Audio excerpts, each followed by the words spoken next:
Assalamualaikum warahmatullahi wabarakatuh. Perkenalkan, nama saya Widya Stuti dari UPBJJ Kota Batam. Pada kesempatan kali ini, saya akan menganalisis beberapa artikel sebagai tugas tutorial kedua mata kuliah Studi Komparasi Pendidikan Dasar di berbagai negara. Yang pertama yang akan saya analisis yaitu jurnal atau artikel dengan judul Pengaruh Karakteristik Gender terhadap Hasil Belajar Siswa pada Mata Pelajaran Matematika di Kelas 5 SD Negeri 32 Palembang. Penulis dari artikel ini yaitu Nadia Karisma, Eni Heldayani, dan Tanzima. Jurnal ini sudah terakreditasi Sinta 5 yang diterbitkan oleh Jurnal Ilmiah Pendidikan Dasar Badaah. Pada artikel ini bertujuan untuk mengetahui apakah terdapat perbedaan yang signifikan dalam hasil pembelajaran matematika antara siswa laki-laki dan siswa perempuan di kelas 5. Adapun metodologi yang digunakan yaitu penelitian ini menggunakan metode kuantitatif komparatif dengan teknik pengumpulan data yang dilakukan melalui tes hasil belajar atau post-test dan dokumentasi nilai siswa. Kemudian sampel yang digunakan yaitu seluruh siswa kelas 5 di SD Negeri 32 Palembang dengan teknik purposive sampling. Berikutnya hasil penelitian dan interpretasi temuan.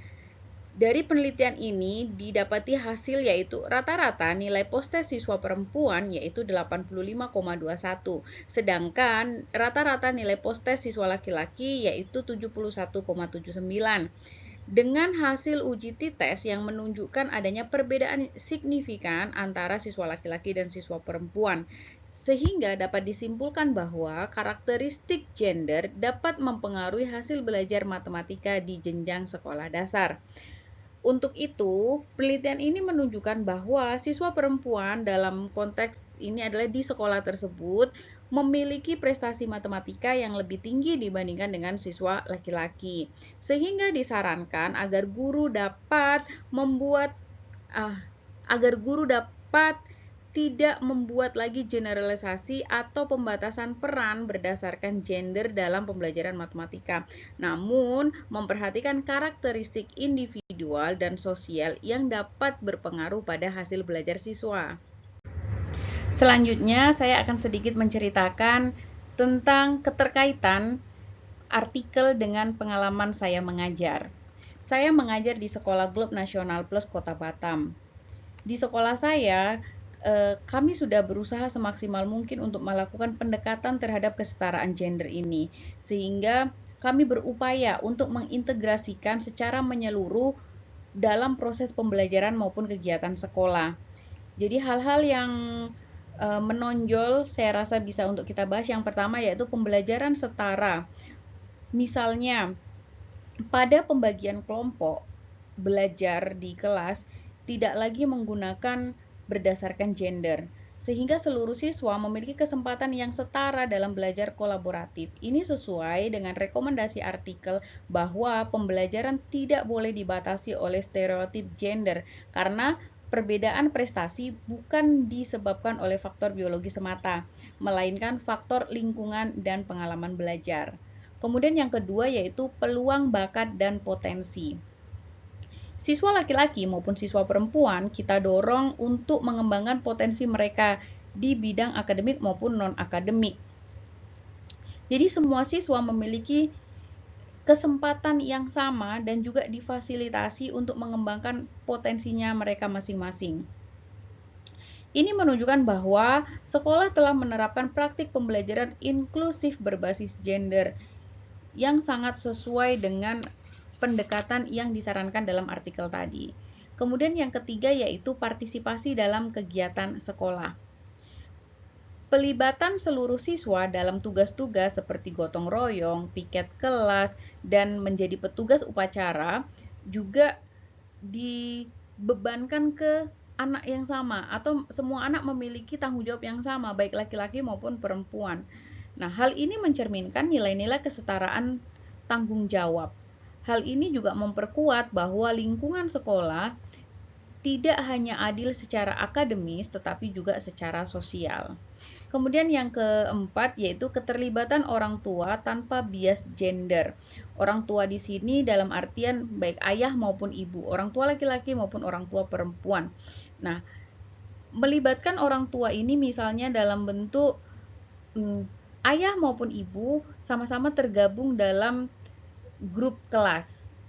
Nah, sehingga informasi yang diberikan oleh wali kelas itu ayah dan ibu sama-sama mendapatkannya. Selain itu juga dalam kegiatan-kegiatan sekolah seperti pengambilan rapot, seminar, kegiatan lomba orang tua itu juga diwajibkan orang tua laki-laki maupun orang tua perempuan untuk datang. Nah, hal ini menunjukkan bahwa kesetaraan gender tidak hanya dijalankan di tingkat siswa, tetapi juga dalam hubungan sekolah dengan masyarakat. Masyarakat di sini yaitu orang tua siswa. Berikutnya, saya akan menganalisis artikel jurnal internasional bereputasi Scopus. Adapun judul dari artikel ini adalah Gender Difference in Mathematics Achievement, a Meta-Analysis, yang ditulis oleh Lindberg, Heidi, Peterson, and Lin. Nah, jurnal ini diterbitkan oleh Psychological Bulletin. Penelitian ini adalah meta-analis skala besar terhadap berbagai studi tentang perbedaan gender dalam pencapaian matematika untuk menjawab sebuah pertanyaan, apakah laki-laki secara signifikan lebih unggul dalam matematika dibandingkan dengan perempuan. Adapun metodologi yang dilakukan yaitu dengan melibatkan 242 studi dari tahun 1990 hingga tahun 2007 dengan menggunakan sampel lebih dari 1,2 juta siswa dari berbagai negara. Kemudian juga dilakukan studi diklasifikasikan berdasarkan usia, tingkat pendidikan, tahun, dan juga wilayah. Berikutnya, hasil penelitian dan juga kesimpulan. Hasil penelitian yang pertama yaitu rata-rata efek perbedaan gender hampir 0 atau D sama dengan 0,05. Artinya, tidak ada perbedaan signifikan dalam kemampuan matematika antara laki-laki dan perempuan. Kemudian yang kedua, tidak ditemukan pola konsisten bahwa laki-laki unggul di semua jenjang usia ataupun wilayah. Kemudian yang ketiga yaitu perbedaan yang dulunya signifikan, kini lebih kecil seiring dengan meningkatnya kesetaraan akses pendidikan. Sehingga dari penelitian ini dapat disimpulkan bahwa perbedaan gender dalam prestasi matematika adalah mitos yang telah dikoreksi oleh bukti yang empiris. Kemudian faktor-faktor sosial, budaya, dan harapan masyarakat lebih berpengaruh daripada faktor biologis. Kemudian yang ketiga, intervensi berbasis kesetaraan gender dalam kurikulum dan praktek pembelajaran sangat penting. Berikutnya, saya akan membahas keterkaitan antara artikel dengan materi dalam modul MPDR 5302. Yang pertama yaitu akan saya bahas tentang asas keadilan dan kesetaraan atau equity in education. Pada modul menekankan pentingnya pemerataan kesempatan pendidikan bagi seluruh peserta didik tanpa diskriminasi gender, status sosial ataupun ekonomi. Nah, artikel ini mendukung nilai tersebut dengan menegaskan bahwa jika lingkungan pembelajaran adil dan bebas stereotip, maka prestasi antara gender laki-laki dan perempuan tidak akan berbeda. Kemudian yang kedua yaitu tentang evaluasi program yang responsif gender. Evaluasi program pendidikan tidak boleh hanya menilai capaian angka, tapi juga memperhatikan akses, partisipasi, dan perlakuan yang setara terhadap laki-laki dan juga perempuan. Di dalam artikel memberikan bukti bahwa intervensi pendidikan yang adil menghasilkan kesetaraan capaian akademik, sehingga evaluasi perlu mempertimbangkan indikator kesetaraan gender. Yang ketiga yaitu tentang perencanaan program berbasis data. Pada modul mendorong penggunaan data objektif dan ilmiah dalam perencanaan dan pengambilan keputusan. Pada artikel ini memberikan data meta-analis kuat yang dapat menjadi landasan dalam menyusun ataupun mengevaluasi kebijakan pendidikan dasar yang lebih inklusif gender.